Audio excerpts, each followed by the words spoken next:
Humakot ang Pilipinas ng parangal sa World Travel Awards na ginanap sa Dubai.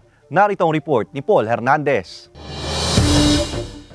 Patuloy na nadidiskubre ng mundo na talagang hindi nauubusan ng dahilan to love the Philippines. Sinisid at matagumpay na nasungkit ng bansa ang iba't ibang parangal sa katatapos lang na World Travel Awards na ginanap sa Dubai. Nadepensahan ng Pilipinas ang titulong World's Leading Dive Destination. Gayon din ang World's Leading Beach Destination. Patunay na hindi nagpapahuli ang ganda ng yamang dagat ng Pilipinas at ang katangian ng karagatan para paliguan at pagsagawaan ng diving activities. Sa kauna-unahang pagkakataon, nakuha ng Pilipinas ang Global Tourism Resilience Award dahil sa pagpapamalas ng katatagan ng bansa sa kabila ng mga kinakaharap nitong hamon. Magandang pamantayan daw ang mga ginagawa ng Pilipinas sa pagsusulong ng turismo. Wagi rin bilang World's Leading City Destination ang Manila. Pinuri at binigyang pugay rin ng World Travel Awards ang mga taong nasa likod ng pagsusulong at pagpapakilala ng Philippine tourism sa ibang bansa. Itinuturing nilang global icons ang work ethics, saya at ngiting ambag ng mga Pilipino sa mundo. Nasa 3 dekada ng kinikilala ng World Travel Awards ang natatanging serbisyo ng tourism sector